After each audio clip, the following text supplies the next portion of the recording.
digital platform of the Wings Academy. Today we will study the first chapter of class 6 of SST, that is Earth and Solar System. So let's begin. When you look at the sky, what do you see? Students, जब आप sky की तरफ आसमान में देखते हो तो आपको क्या दिखाई देता है? आप क्या देखते हो? During the day you see the sun. दिन के समय क्या देखते हो आप? सन दिखाई देता है आसमान में. During the night you see a vast space with the moon and numerous small points of light. And when you see at night, जब आप रात को देखते हो तो क्या दिखाई देता है? आसमान में एक चांद मून दिखाई देता है और उसके साथ साथ बहुत सारे पॉइंट्स ऑफ लाइट दिखाई देते हैं, है ना. सो उसमें से most of these appear to twinkle and you call them stars. So बहुत सारे जो पॉइंट्स ऑफ लाइट होते हैं स्टूडेंट्स, है ना, उसमें से जो हमें आसमान में पॉइंट्स ऑफ लाइट दिखाई देते हैं उसमें से बहुत सारे जो होते हैं ट्विंकलिंग अपीयर होते हैं, मतलब वो क्या कर रहे होते हैं? टिमटिमा रहे होते हैं, है ना. सो वो पॉइंट्स ऑफ लाइट जो टिमटिमा रहे होते हैं एक्चुअल में वो क्या होते हैं? स्टार्स होते हैं, right. And if you look carefully, अगर आप ध्यान से देखोगे उन पॉइंट्स ऑफ लाइट को, सो आपको क्या दिखेगा students? You will be able to see a few points of light which do not appear to twinkle.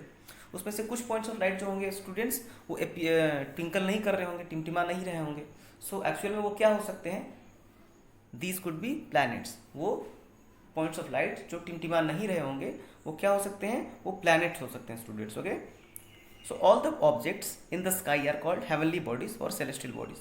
So students, जितने भी सारे आसमान में, स्काई में जितने भी सारे ऑब्जेक्ट्स हमें दिखाई देते हैं वो क्या हो सकते हैं? क्या होते हैं? Heavenly bodies. हम उनको क्या बोलते हैं? हेवनली बॉडीज बोलते हैं और सेलेस्टियल बॉडीज बोलते हैं. ओके, आकाशीय पिंड उनको बोला जाता है. For example the sun, the moon, the stars and the planets including the Earth are celestial bodies. So students, हमारा जो सन है, मून है, जितने भी सारे प्लैनेट्स हैं, यहाँ तक कि हमारा अर्थ भी एक प्लैनेट है. So all these are heavenly bodies. Okay, इन सबको हम क्या बोलते हैं? हेवनली बॉडीज और celestial bodies. Okay, we can not see many of the other celestial bodies because they are very very far from us. So students, हम जितने भी सारे हेवनली बॉडीज हैं हम सबको देख नहीं सकते. We are not able to see all the heavenly bodies, celestial bodies, क्योंकि वो इतने दूर हैं हमसे क्या है? बहुत ही ज़्यादा दूर है, बहुत ही ज़्यादा डिस्टेंस पे हैं. That is why we are not able to see all the heavenly bodies. Okay, the celestial bodies are spread over a very vast space. So student, जितने भी सारे सेलेस्टियल बॉडीज हैं वो सब क्या है? बहुत ही विशाल स्पेस में क्या है? वास्ट स्पेस में फैले हुए हैं. So this vast space containing all the celestial bodies is called the universe. So student, वही वास्ट स्पेस, जो विशाल स्पेस है जिसमें सारे हेवनली बॉडीज एग्जिस्ट करते हैं, उसको हम क्या बोलते हैं? यूनिवर्स बोलते हैं स्टूडेंट्स. ओके, यूनिवर्स, वो जो वास्ट स्पेस है जिसमें सारे सेलेस्टियल बॉडीज एग्जिस्ट करते हैं, उसको हम क्या बोलते हैं? उस वास्ट स्पेस को ही हम यूनिवर्स बोलते हैं, right. The universe is so huge that it is difficult to imagine its size. So students, universe, हमारा जो यूनिवर्स है वो इतना वास्ट है, इतना बड़ा है, इतना ह्यूज है कि हम इसके साइज को इमेजिन नहीं कर सकते. इसका साइज इमेजिन करना बहुत ही ज़्यादा डिफिकल्ट है. Just think of it in this way, the night sky that you see with all its celestial bodies is just a tiny part of the universe. So हम इसको इस तरह से समझ सकते हैं स्टूडेंट, जब रात होती है तो जब हम आसमान में देखते हैं तो हमें जो आसमान दिखाई देता है जिसमें जितने भी सारे स्टार्स दिखाई देते हैं, जितने भी सारे सेलेस्टियल बॉडीज, मून और जितने भी सारे स्टार्स हैं सब दिखाई देते हैं, वो पूरे यूनिवर्स का एक छोटा पात्र है, एक छोटा सा हिस्सा है, बहुत ही टाइनी हिस्सा है, टाइनी पार्ट है. ओके, सो हम समझ सकते हैं कि हमारा जो यूनिवर्स है वो कितना बड़ा होगा. मतलब हम जो आसमान देखते हैं, आसमान में जितने भी सारे स्टार्स दिखाई देते हैं, जो मून दिखाई देता है, वो पूरे यूनिवर्स का एक बहुत ही छोटा मात्र हिस्सा है, बहुत ही टाइनी पार्ट है. सो हम कह सकते हैं कि यूनिवर्स जो होगा, हम इमेजिन कर सकते हैं, मतलब हम सोच सकते हैं कि यूनिवर्स कितना बड़ा होगा. इसका साइज इमेजिन करना पॉसिबल नहीं है. If you were able to see the entire universe, all the celestial bodies that you see now would together look like a tiny spot of light. अगर स्टूडेंट्स, अगर आप पूरे यूनिवर्स को देख पाते तो क्या होता? All the celestial bodies that you see, तो आप जितने भी सारे सेलेस्टियल बॉडीज को देख पाते हो वो सब क्या दिखते? एक टाइनी स्पॉट ऑफ लाइट दिखते. मतलब वो सब एक जगह, एक पॉइंट ऑफ लाइट में हमें दिखाई देते. You would not be able to see the Earth और इवन द सन. हम मतलब आप ना ही अर्थ को रिकॉग्नाइज कर पाते हैं, ना ही सन को रिकॉग्नाइज कर पाते। सारे जो स्टार्स हैं, सारे प्लैनेट्स हैं, जितने भी सारे हेवनली बॉडीज हैं, वो सब एक जगह एक छोटे से पॉइंट में हमें विजिबल होते, दिखाई देते। कब ऐसा कब होता? जब हम पूरे यूनिवर्स को देख पाते। ओके, मतलब जितने भी सारे स्टार्स हैं, हम जितने स्टार्स को देख पाते हैं रात के समय, और जितने भी सारे प्लैनेट्स हैं, जितने भी सारे सैटेलाइट्स हैं, वो सब एक जगह एक पॉइंट ऑफ लाइट में हमें दिखाई देते। और उसमें से हम स्टार्स को रिकॉग्नाइज नहीं कर पाते, मून को रिकॉग्नाइज नहीं कर पाते, अर्थ को रिकॉग्नाइज नहीं कर पाते, right. There are different types of celestial bodies in the universe. Here we will learn about a few of them. So students, चूँकि यूनिवर्स इतना वास्ट है, इतना ह्यूज है, तो इसमें जो हेवनली बॉडीज़ भी हैं वो कई प्रकार के होते हैं, है ना। इसमें कई प्रकार के सेलेस्टियल बॉडीज़ पाए जाते हैं। सो यहाँ पे हम उनमें से कुछ celestial different types of celestial bodies के बारे में स्टडी करेंगे। Okay, so the first point is star. Now star क्या होता है? Let's see. We see a large number of celestial bodies shining in the sky. Students, हम क्या देखते हैं? रात के समय हमें बहुत ही ज़्यादा मात्रा में, मतलब आसमान में जब हम देखते हैं तो बहुत ही ज़्यादा स्टार्स दिखाई देते हैं, चमकते हुए सेलेस्टियल बॉडीज़ दिखाई देती हैं, आकाशीय पिंड दिखाई देते हैं रात के समय, है ना। Some of them produce their own light, while others, like the moon, reflect the light received from the sun. So students, जब हम रात के समय आसमान में देखते हैं तो क्या दिखाई देता है? बहुत सारे चमकते हुए सेलेस्टियल बॉडीज दिखाई देते हैं। सो उसमें से बहुत सारे जो सेलेस्टियल बॉडीज होते हैं स्टूडेंट्स, वो अपना लाइट और हीट प्रोड्यूस करते हैं। Some of them produce their own light, है ना। उसमें से कुछ बहुत सारे जो सेलेस्टियल बॉडीज होते हैं वो अपना खुद का लाइट प्रोड्यूस करते हैं, जबकि कुछ ऐसे भी सेलेस्टियल बॉडीज होते हैं जिनका अपना लाइट नहीं होता। जैसे मून, वो क्या करता है? सन के लाइट को ही रिफ्लेक्ट करता है। जो सन से लाइट आती है ना, तो वो सन के लाइट को क्या करता है? अर्थ की तरफ रिफ्लेक्ट कर देता है। तो स्टूडेंट्स, मून का जो लाइट होता है वो मून का अपना लाइट नहीं होता है, वो सन का रिफ्लेक्टेड लाइट होता है, राइट। सो एक्चुअली मून, हम इसको मिरर की तरह समझ सकते हैं। वो मिरर का काम करता है एक तरह से। जब हम मिरर पे टॉर्च जलाते हैं तो वो क्या करता है? मिरर लाइट को रिफ्लेक्ट कर देता है। ठीक उसी तरह से मून भी क्या करता है? सन के लाइट को रिफ्लेक्ट करता है। मून से जो लाइट आती है वो मून की अपनी लाइट नहीं होती है। ओके, सो स्टार्स क्या होते हैं students? Stars are celestial bodies which produce their own heat and light. So stars, हम उन हेवनली बॉडीज को कहते हैं स्टूडेंट्स जो अपना हीट और लाइट प्रोड्यूस करते हैं, जो अपना हीट एंड लाइट प्रोड्यूस करते हैं, जिनका अपना हीट एंड लाइट हो। सो ऐसे हेवनली बॉडीज को हम स्टार कहते हैं। Stars are huge bodies made up of very hot gases and they give out enormous amounts of heat and light. So stars जो होते हैं वो किससे बने होते हैं? वो बहुत ही ह्यूज बॉडी, बहुत ही बड़े ऑब्जेक्ट्स होते हैं जो बने होते हैं बहुत ही गर्म गैसेस से बने होते हैं। ओके, और वो बहुत ही ज़्यादा मात्रा में, एनॉर्मस अमाउंट, मतलब बहुत ही ज़्यादा मात्रा में हमें हीट और लाइट प्रोवाइड कराते हैं। ओके, जैसे हमारा सन क्या है हमारा स्टूडेंट? सन भी एक स्टार है, राइट। सो इसकी अपनी हीट एंड लाइट है, वो अपना हीट एंड लाइट प्रोड्यूस करता है। Our sun is an ordinary medium size star. So student, हमारा सन क्या? एक स्टार है। कैसा? एक साधारण सा स्टार है, वो भी मीडियम साइज का, एक साधारण आकार का, मीडियम मध्य स्तर के आकार का मीडियम साइज स्टार है।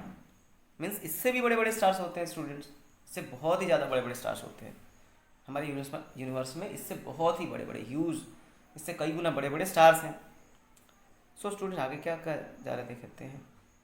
It looks bigger than the other stars because it is closer to us than any other star. So students, हम जब सन को देखते हैं तो सन हमें बहुत ही बड़ा दिखाई देता है। सो जैसे कि मैंने कहा, हमारे यूनिवर्स में स्टार से भी बहुत बड़े बड़े, सन से भी बहुत बड़े बड़े स्टार्स हैं, बट सन हमें बाकी सारे स्टार से सन बड़ा दिखाई देता है, राइट। सो ऐसा क्यों होता है? ये हमें बिगर दिखाई देता है कंपेरेटिवली अदर स्टार्स के। ऐसा इसलिए क्योंकि यह जो है हमारे अर्थ के सबसे नज़दीक है। हमारे अर्थ का सबसे नज़दीक का जो स्टार है वो कौन सा स्टार है? सन है। इसके अलावा रात के समय हम जो स्टार्स देखते हैं वो हमारे सन से, हमारे अर्थ से काफ़ी दूर है, बहुत ही ज़्यादा डिस्टेंस में है। That is why they look smaller. इसी वजह से वो बहुत छोटे दिखाई देते हैं और जो सन है हमें बड़ा दिखाई देता है। So the star nearest to the sun is Proxima Centauri. So students, हमारे अर्थ का जो नियरेस्ट स्टार होता है वो कौन सा स्टार है? सन है। ओके, और सन के जो नियरेस्ट स्टार है वो है Proxima Centauri. The distance between the Earth and the Proxima sanctuary is 40 trillion kilometre. So student, ये आप देख सकते हो, ये डिस्टेंस काफ़ी ज़्यादा बड़ा है, काफ़ी ज़्यादा बड़ा। ओके, सो जो प्रॉक्सिमा सेंचुरी है स्टूडेंट, वो हमारे अर्थ से 40 ट्रिलियन किलोमीटर दूर है।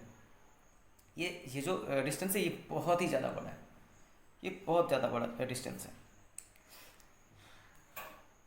The next point is constellation. Of the millions and millions of stars in the sky, some appear to be in groups forming different patterns. These groups, which can be recognized by the shapes they form, are called constellations. So students, आसमान में क्या बहुत सारे stars दिखाई देते हैं, millions of star आसमान में दिखाई देते हैं। So उसमें से कुछ स्टार्स जो होते हैं स्टूडेंट्स, वो क्या बनाते हैं, एक ग्रुप बनाते हैं, एक सर्टेन ग्रुप बनाते हैं जो एक सर्टेन टाइप का, एक डेफिनेट टाइप का फिगर या पैटर्न, इमेज फॉर्म करता है। सो ऐसे ग्रुप ऑफ स्टार्स जो एक डेफिनेट पैटर्न फॉर्म करते हो, ऐसे ग्रुप ऑफ स्टार को ही हम कॉन्स्टेलेशन कहते हैं, जिसको हम उनके पैटर्न से रिकॉग्नाइज कर सकते हैं। ओके, मतलब ग्रुप ऑफ स्टार्स जो एक डेफिनेट पैटर्न फॉर्म करते हो, जिनको हम उनके पैटर्न से रिकॉग्नाइज कर सके, पहचान सके उन्हें, हम उसे क्या कहते हैं? कॉन्स्टेलेशन कहते हैं। For example, the Great Bear is one of the constellations visible in the northern sky. So student, आसमान में आप जब नॉर्दर्न स्काई में देखोगे, रात के समय जब नॉर्थ साइड में देखोगे आप, नॉर्थ पोल की तरफ, तो आपको ये यहाँ पे आप फिगर देख सकते हो, ये ग्रेट बियर है, राइट। सो ये क्या है? एक ग्रुप ऑफ स्टार है जो एक डेफिनेट पैटर्न फॉर्म कर रहा है, इसी को हम क्या बोलते हैं? कॉन्स्टेलेशन बोलते हैं। तो ये ग्रेट बियर क्या है? वन ऑफ द कॉन्स्टेलेशन है जो कहाँ पे विजिबल होता है? अर्थ के स्काई के नॉर्दर्न साइड में। Okay, the seven brightest stars of constellation look like a long handled spoon. So students, जैसा कि आप फिगर में देख सकते हो, इसमें जो 7 ब्राइटेस्ट स्टार है वो एक लॉन्ग हैंडल्ड स्पून का निर्माण करते हैं, एक फिगर क्रिएट करते हैं, राइट। ये क्या है? 7 ब्राइटेस्ट स्टार्स है, राइट। तो आप देख सकते हो ये क्या बना रहे हैं? एक spoon, long handle spoon form कर रहे हैं, राइट।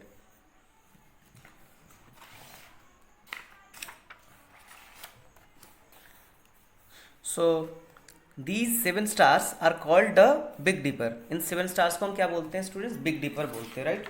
बिग डिपर, ये जो 7 स्टार्स हैं, as you can see here, ये जो 7 ब्राइटेस्ट स्टार हैं, ये एक स्पून फॉर्म कर रहे हैं ना, एक स्पून का इमेज फॉर्म कर रहे हैं। तो इसको हम क्या बोलते हैं? Big dipper, right.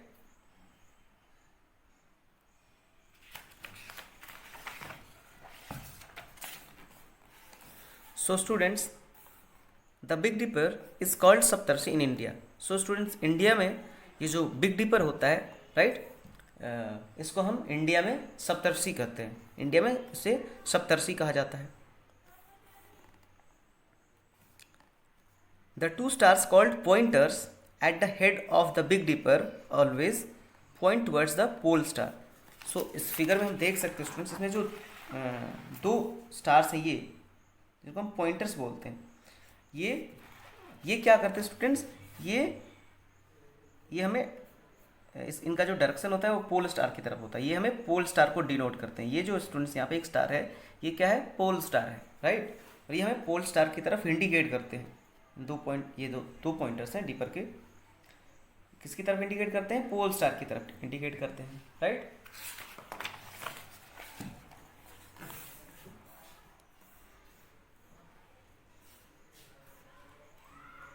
The pole star, which is also known as the North Star or Polaris, is almost directly above the North Pole. So student जो पोल स्टार है, जिसको हम पोलरीज के नाम से भी जानते हैं, ओके, पोलरीज या फिर पोल स्टार, वो कहाँ होता है? Is almost directly above the North Pole, Earth के ठीक नॉर्थ पोल के ऊपर होता है, ओके, अर्थ के ठीक नॉर्थ पोल के ऊपर होता है।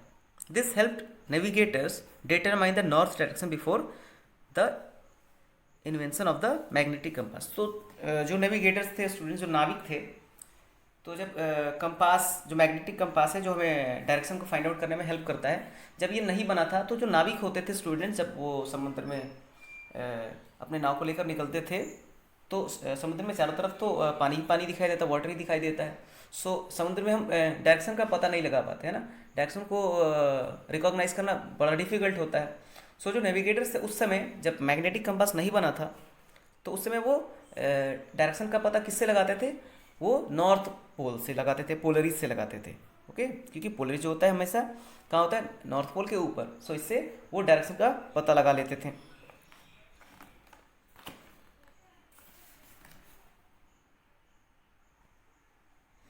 Now the next point is Galaxy.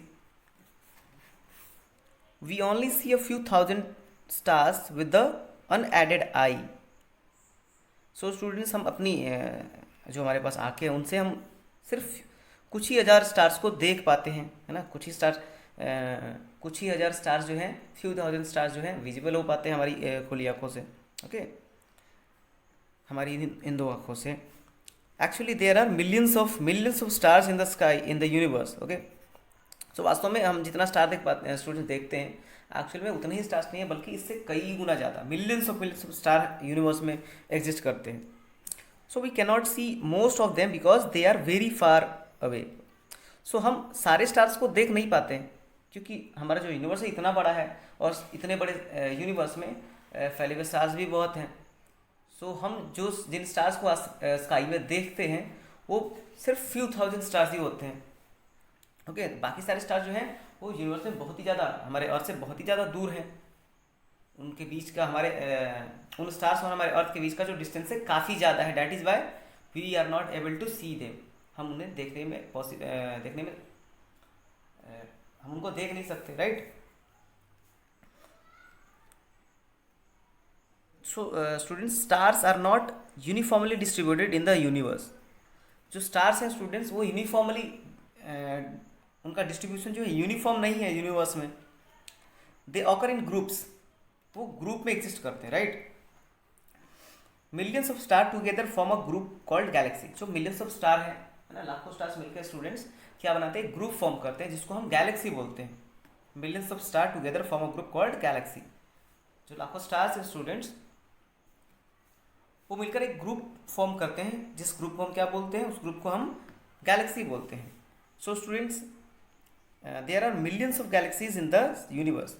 So students, हम इससे भी यूनिवर्स के साइज का बारे में थोड़ा बहुत सोच सकते हैं, दैट कि हमारे यूनिवर्स में मिलियंस ऑफ गैलेक्सीज हैं, राइट, और एक गैलेक्सी में मिलियंस ऑफ स्टार्स हैं। सो यूनिवर्स हमारा कितना बड़ा होगा, ये थोड़ा बहुत इमेजिन कर सकते हैं, right. Scientist give different names to them. So student, scientist ने क्या किया? चूँकि हमारे यूनिवर्स में बहुत सारे मिलियंस ऑफ गैलेक्सीज हैं, तो साइंटिस्ट ने अलग अलग गैलेक्सीज को, जिन गैलेक्सीज को अभी तक रिकॉग्नाइज किया गया है ना, जिन गैलेक्सी के बारे में जाना गया है, उनको साइंटिस्ट ने अलग अलग नाम दिए हैं। So our sun belongs to a galaxy called Milky Way galaxy. So हमारा सन जिस गैलेक्सी से स्टूडेंट बिलोंग करता है, उस गैलेक्सी को हम क्या कहते हैं? उस गैलेक्सी का नाम है मिल्की वे गैलेक्सी, राइट। इसके अलावा और भी बहुत सारे गैलेक्सीज हैं। और स्टूडेंट, ये जो मिल्की वे गैलेक्सी है, इसमें मिलियंस ऑफ स्टार हैं, बाकी अदर गैलेक्सीज में भी मिलियंस ऑफ स्टार्स होंगे। सो इस तरह से जो गैलेक्सी की संख्या वो मिलियन में है, right. On a clear night you might be able to see a faint band of light in the sky. This is called the Milky Way और आकाशगंगा। सो स्टूडेंट्स, जब आप रात को आसमान में देखते हो तो शायद आपको कुछ फेंट बैंड ऑफ लाइट दिखाई देगा, like as you can see in the figure. यहाँ पे ये फिगर देख सकते हो स्टूडेंट आप। सो जब आप रात को क्लियर नाइट में जब आसमान साफ होता है, तो शायद आपको फेंट बैंड ऑफ लाइट दिखाई दे आसमान में। तो वो जो फेंट बैंड ऑफ लाइट होगा एक्चुअल में क्या होगा student, that is milky Way और आकाशगंगा। वो क्या होगा, एक गैलेक्सी होगा student. Here you can see the millions of stars of a galaxy form different shapes. The stars in this galaxy form a spiral. So students, the Milky Way is a band of stars in the galaxy. Milky Way क्या है student, एक band of star है हमारे Galaxy में। Milky वे क्या है, एक band of star है। These stars are so far away from us that they cannot be distinguished individually and hence appear as a whitish band. Our galaxy gets its name from the Milky Way. So students, so जो stars हैं हमसे इतने दूर हैं, बहुत ही फार है हमसे, बहुत ही ज़्यादा दूर है कि हम उनको इंडिविजुअली रिकॉग्नाइज नहीं कर सकते, राइट। मतलब हम उनको अलग अलग हर एक स्टार को रिकॉग्नाइज करना पॉसिबल नहीं है। सो वो हमें कैसे दिखाई देते हैं, एक वाइटिस बैंड की तरह दिखाई देते हैं कुछ इस प्रकार से, राइट। सो क्या कैसे दिखाई देते हैं, वाइटिस बैंड की तरह दिखाई देते हैं। Our galaxy gets its name from Milky Way. So हमारे गैलेक्सी का जो नाम पड़ा है कहाँ से स्टूडेंट मिला है, मिल्की वे से। Okay, now you will see the next point, solar system, the solar system. So student, solar system के इसके बारे में हमने पिछले क्लासेस में भी पढ़ा है, पिछले क्लासेस में बेसिक स्टडी की है। आइए अब हम इसके बारे में डिटेल से स्टडी करते हैं। So the Earth and 7 other planets move around the sun. जो हमारा अर्थ है और बाकी जो अदर 7 प्लैनेट्स हैं वो किसके अराउंड मूव करते हैं, सन के अराउंड, सन के चारों तरफ सन का चक्कर लगाते हैं। Apart from the planets, celestial bodies like dwarf planets, asteroids, comets and meteoroids move around the sun. So students, sun का चक्कर सिर्फ प्लैनेट्स ही नहीं लगाते, इसके साथ साथ और भी सेलेस्टियल बॉडीज हैं जैसे कि dwarf planets, asteroids, comets, meteoroids, ये भी सन का चक्कर लगाते हैं। Some planets and other celestial bodies have moons. कुछ प्लैनेट जो हैं स्टूडेंट्स और जो अदर सेलेस्टियल बॉडीज हैं उनके मून्स हैं और सैटेलाइट, जिनको हम सैटेलाइट भी बोलते हैं, मून या फिर satellite, both are same. Okay, moving around them. तो कुछ सेलेस्टियल बॉडी जैसे प्लैनेट हो गया है ना, प्लैनेट के कुछ मून्स भी होते हैं जो प्लैनेट्स का चक्कर लगाते हैं, राइट। मून्स या फिर हम उनको सैटेलाइट भी बोलते हैं, सैटेलाइट जो होते हैं वो प्लैनेट का चक्कर लगाते हैं, moving around them. Moons also go around the sun. तो ये जो मून होता है स्टूडेंट वो भी सन के अराउंड जाता है, वो प्लैनेट का चक्कर लगाते लगाते सन का भी चक्कर लगाता है, right. The sun, the 8 planets, the moons and the other celestial bodies that move around the sun make up the solar system. We can think of the solar system as the sun's family. So students, solar system क्या होता है, हमारा जो sun है, सन के अलावा जो 8 planets हैं उनके moons mean satellites and other celestial bodies like comets, meteoroids, asteroids, all these move around the sun. ये किसके अराउंड मूव करते हैं, सन के अराउंड मूव करते हैं, और ये सब मिलकर के सोलर सिस्टम का निर्माण करते हैं। कौन कौन, the sun, the 8 planets, the moons and the other celestial bodies make up the solar system. So हम इसको इस तरह से समझ सकते हैं, सोलर सिस्टम हम क्या कर सकते हैं, we can think of the solar system as the sun's family. हम उसको क्या कर सकते हैं, सन की फैमिली, सन का परिवार कर सकते हैं। ओके, सो चलिए पढ़ते हैं हम सन के बारे में। सन क्या है, the sun is at the heart of the solar system. Although it is just a medium sized star, it is gained in comparison to the other members of solar system. So students, sun जो है हम क्या कर सकते हैं, ये solar system का heart, at the heart है, at the heart of the solar system. ये सोलर सिस्टम के हार्ट पे एग्जिस्ट करता है, राइट। हालांकि हमारा जो स्टार है वो मीडियम साइज, हमारा जो सन है मीडियम साइज स्टार है, but it is gained in comparison to the other members of the solar system. हमारे सोलर सिस्टम के अदर मेंबर से अगर हम इसको कंपेयर करें तो ये बहुत ही ज़्यादा विशाल है, बहुत ही ज़्यादा बड़ा है, right. Its diameter is more than 100 times of the earth diameter. हमारे अर्थ के डायमीटर के 100 गुना से भी ज़्यादा हमारे सन का डायमीटर है, राइट। और इसका जो वेट है students, it weighs 300,000 times more than the Earth. हमारे अर्थ के वेट का क्या है स्टूडेंट्स, 3 लाख गुना है, अर्थ के वेट का 3 लाख गुना, right. The sun is about 150 million kilometres away from the Earth. हमारे अर्थ और सन के बीच का जो डिस्टेंस है स्टूडेंट वो कितना है, 150 million kilometre, right. Light from the sun takes about 8 minutes to reach Earth. So student जो लाइट है, सन से जो लाइट निकलती है, सो उसको ट्रैवल करके हमारे अर्थ तक आने में कितना टाइम लग जाता है, ऑलमोस्ट 8 मिनट लग जाते हैं स्टूडेंट्स। जो सनलाइट है उसको अर्थ तक पहुंचने में 8 मिनट का टाइम लगता है almost. The sun is made up of highly compressed hot gases. जो हमारा सन है वो किससे बना है, बहुत ही ज़्यादा हाईली कंप्रेस्ड हॉट गैसेज से बना है। The sun gives out an enormous amount of heat and light. So जो सन है वो क्या प्रोवाइड कराता है, उससे बहुत ही ज़्यादा मात्रा में हीट एंड लाइट प्रोड्यूस होती है। This makes life possible on earth. और ये हमारे अर्थ पे लाइफ को पॉसिबल कर पाता है ना, क्योंकि सारे लिविंग ऑर्गेनिज्म को हीट तो चाहिए, है ना, लाइट तो चाहिए, एनर्जी तो चाहिए। प्लांट्स को भी अपना फूड प्रिपेयर करने के लिए एनर्जी चाहिए होता है, राइट। प्लांट्स बिना सनलाइट के फूड को प्रिपेयर नहीं कर सकते। सो जो सनलाइट है और हीट है वो क्या करता है, लाइफ को पॉसिबल करता है अर्थ पे। Light from the sun gets reflected from the planets and their moons. जो लाइट होता है स्टूडेंट, सनलाइट जो होता है वो क्या कर दिया जाता है, जब सन की लाइट हमारे अर्थ से या फिर दूसरे प्लैनेट से या फिर उनके मून से, मीन्स सैटेलाइट से जब टकराती है तो वो क्या कर दी जाती है, वो लाइट रिफ्लेक्ट हो जाती है। This makes it possible for us to see them since they do not produce their own light. So student इसी वजह से, इसी रिफ्लेक्शन ऑफ लाइट की वजह से हम दूसरे प्लैनेट्स को या फिर मून्स को देख पाते हैं, वो हमें विजिबल हो पाते हैं, क्योंकि वो सन के लाइट को रिफ्लेक्ट करते हैं। एक्चुअल में जितने भी सारे प्लैनेट्स हैं उनका अपना लाइट नहीं होता है, उनके जितने भी सारे मून्स हैं उनका अपना लाइट नहीं होता है। वो क्या करते हैं, सन के लाइट को रिफ्लेक्ट करते हैं, और उसी लाइट ऑफ रिफ्लेक्शन की वजह से हम उन सारे प्लैनेट्स को या फिर मून्स को देख पाते हैं, वो हमें विजिबल हो पाते हैं। Okay,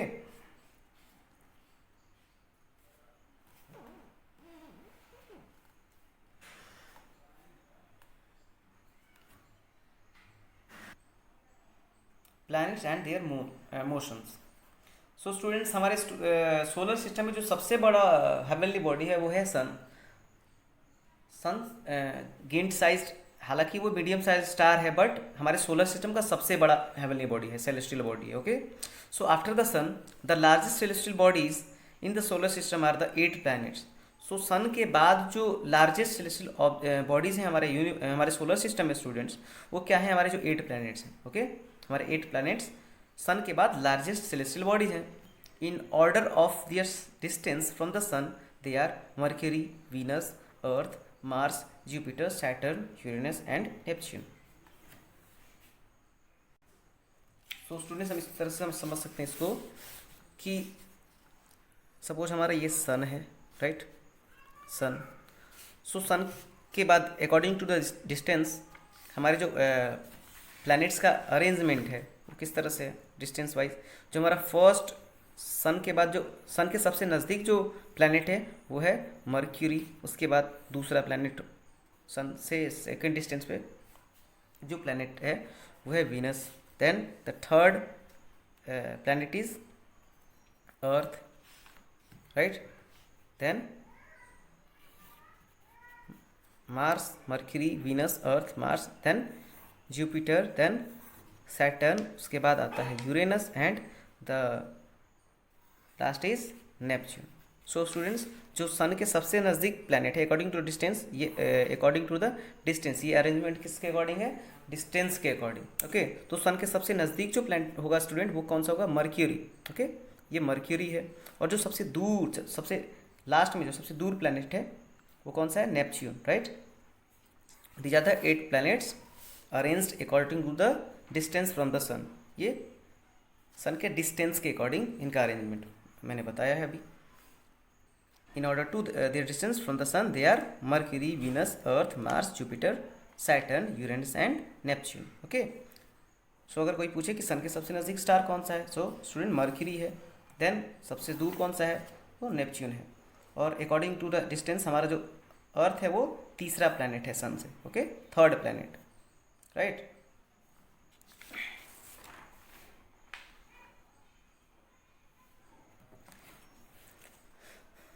planets are spherical in shape. Students, जो प्लैनेट होते हैं उनका जो शेप होता है वो कैसा होता है? स्फेरिकल होता है। Apart from its moons there are no independent bodies near a planet that move around the sun. So planets का जो शेप होता है स्टूडेंट वो कैसा होता है? स्फेरिकल होता है। Okay,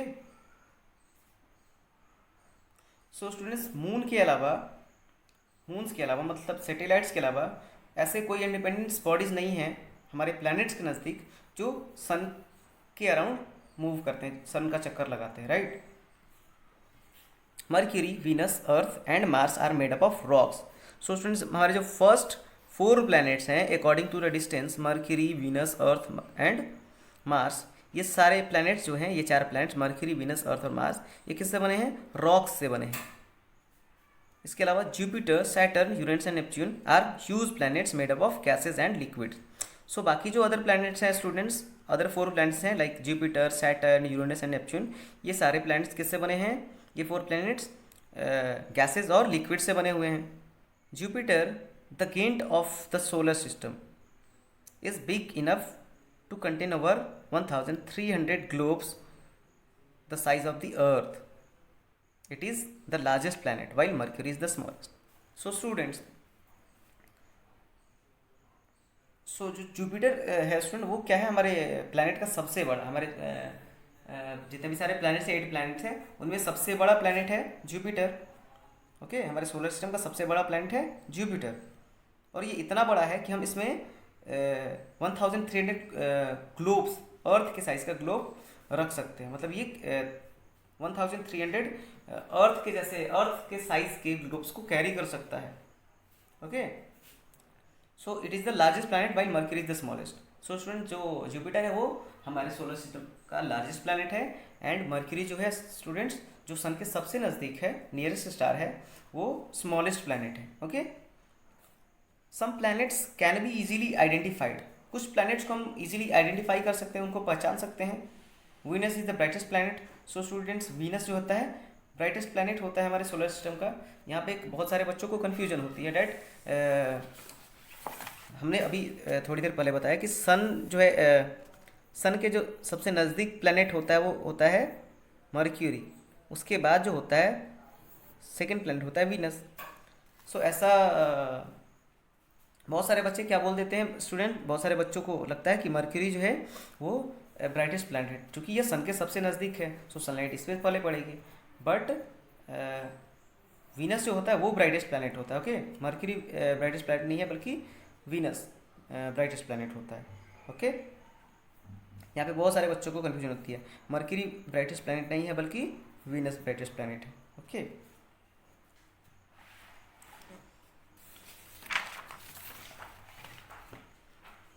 Mars looks red and is called the red planet. So Mars जो होता है स्टूडेंट्स वो कैसा दिखाई देता है? रेड दिखाई देता है। ओके, रेड इज विजिबल होता है बिकॉज ऑफ दैट मार्स को हम रेड प्लैनेट कहते हैं। Okay, if you look at Saturn through a telescope you will see rings around the planet. अगर आप सैटर्न को एक टेलीस्कोप की मदद से देखते हो तो आपको क्या दिखाई देता है? उसके चारों तरफ रिंग्स दिखाई देते हैं। Okay, the rings are made up of dust particles, rocks and ice. So वो जो स्टूडेंट्स रिंग्स हैं जो सैटर्न के अराउंड हैं, वो किससे बने हैं? डस्ट पार्टिकल से बने हैं, रॉक से बने हैं और आइस से बने हैं। There are rings around Uranus, Jupiter and Neptune too. So students, ये जो इस तरह के रिंग्स है वो सिर्फ सैटर्न के अराउंड नहीं है, बल्कि यूरेनस, जुपिटर और नेपच्यून के अराउंड भी हैं। जैसा कि आप यहाँ पे देख सकते हो, सैटर्न, ये सैटर्न है और इसके चारों तरफ ये रिंग दिखाई दे रहा है।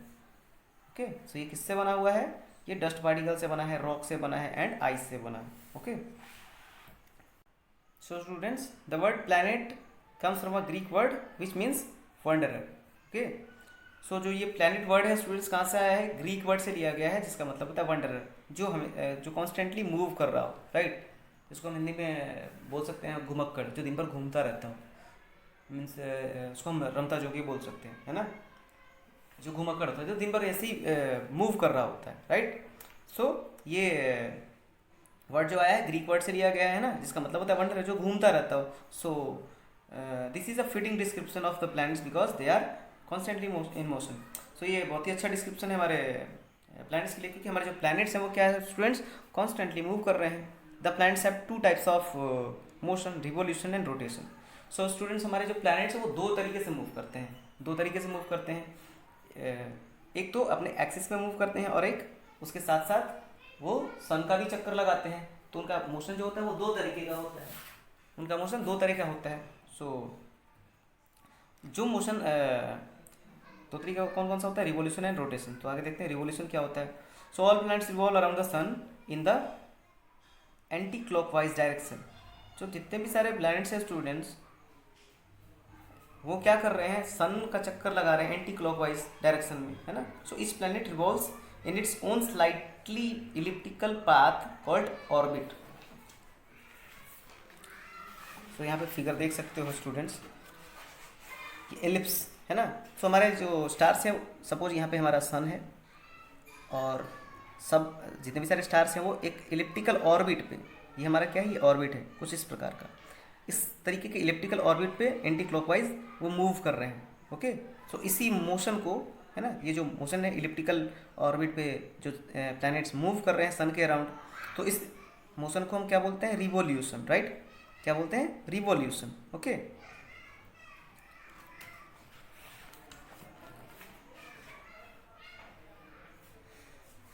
और स्टूडेंट्स ये जो जिस पाथ पे ये इलिप्टिकल पाथ में मूव कर रहे हैं, ये उनका सारे प्लैनेट्स का क्या कहलाता है, ऑर्बिट कहलाता है। और स्टूडेंट्स हर एक प्लैनेट का अपना ऑर्बिट है, इलिप्टिकल ऑर्बिट है जिसपे वो सन का चक्कर लगाता है। Okay, since mercury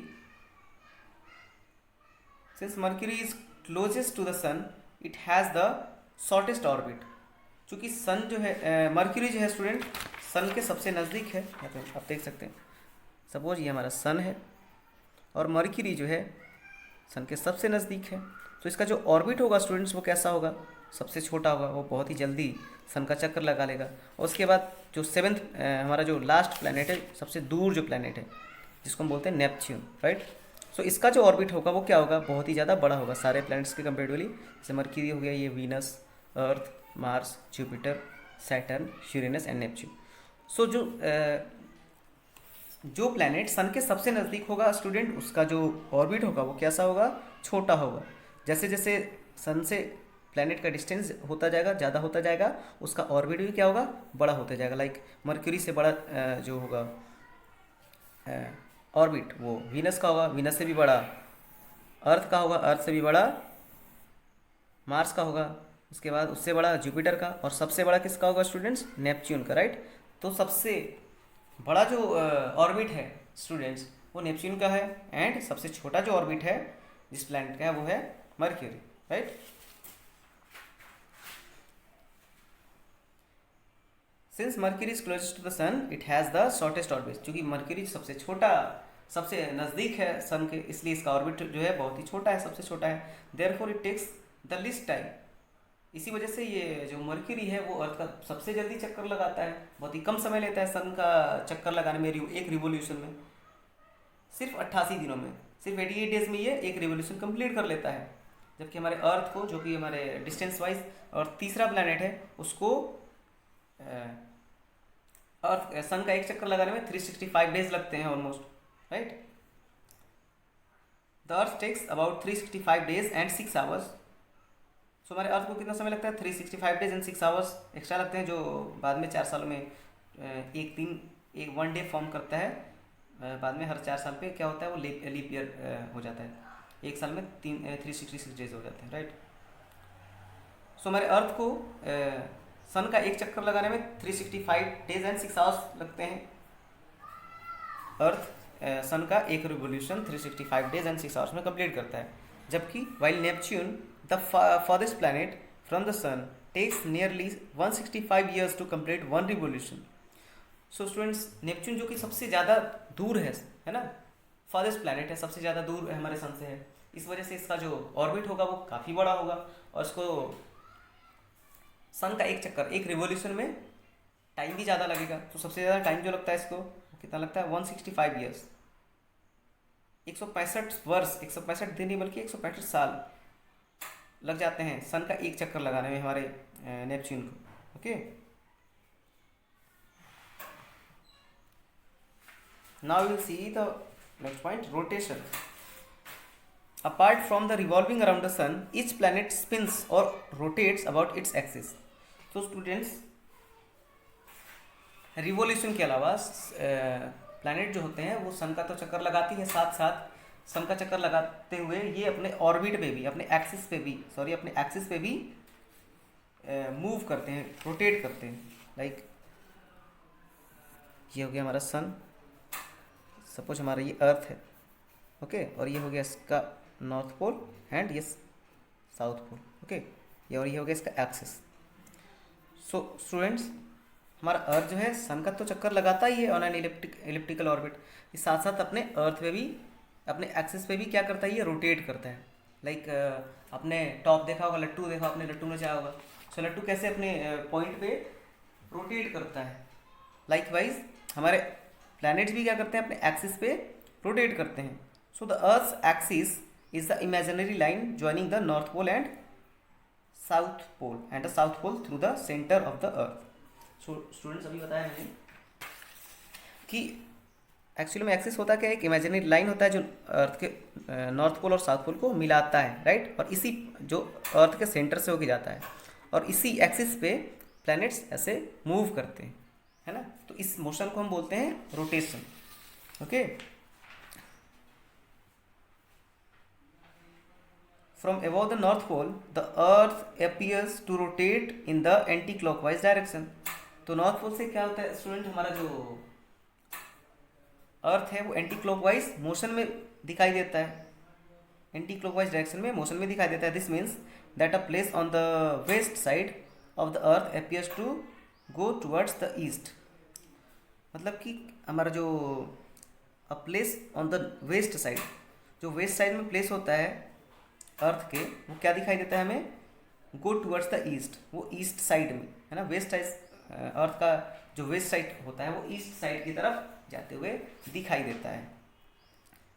on a road trip, if you go from west to east, distant object like mountains seem to move from east to west. Okay, क्या कहा जा रहा है स्टूडेंट्स, अगर आप वेस्ट से ईस्ट डायरेक्शन में जा रहे हो, सो जो डिस्टिंक्ट ऑब्जेक्ट्स हैं लाइक माउंटेन्स, सो स्टूडेंट्स जब हम रोड ट्रिप पे जाते हैं तो अगर हम वेस्ट से ईस्ट डायरेक्शन में जाते हैं तो जो दूर ऑब्जेक्ट्स होते हैं लाइक माउंटेन्स, वो क्या दिखाई देते हैं हमें। अगर हम वेस्ट से ईस्ट डायरेक्शन में जा रहे हों तो दूर ऑब्जेक्ट्स लाइक माउंटेन्स होते हैं वो क्या होते हैं, ईस्ट से वेस्ट की तरफ आते हुए दिखाई देते हैं। Similarly, since the earth rotates from west to east, क्योंकि हमारा अर्थ जो है वेस्ट से ईस्ट डायरेक्शन में मूव करता है, the sun appears to move from the east to west. इसी वजह से हमें सन जो क्या दिखाई देता है, ईस्ट से वेस्ट की तरफ आता हुआ दिखाई देता है। सनराइज जो होता है ईस्ट की तरफ होता है और सनसेट जो होता है वेस्ट की तरफ होता है। एक्चुअल में हमारा सन एक्चुअल में तो वही करता है, वो मूव नहीं करता, बल्कि हमारा अर्थ मूव कर रहा होता है वेस्ट से ईस्ट डायरेक्शन में। दैट इज वाई जो सन है वो ईस्ट से वेस्ट की तरफ आता हुआ हमें दिखाई देता है।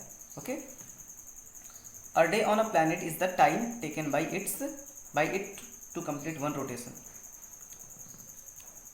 The Earth completes a rotation in about 23 hours and 56 minutes.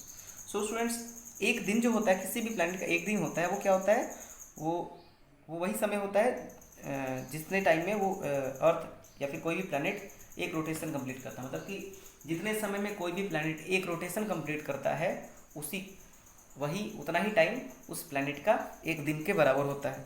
Okay, the Earth complete its rotation in about 23 hours and 56 minute. So हमारा अर्थ जो होता है स्टूडेंट, वो अपना एक रोटेशन कितने समय में पूरा करता है, 23 आवर्स एंड 56 मिनट्स।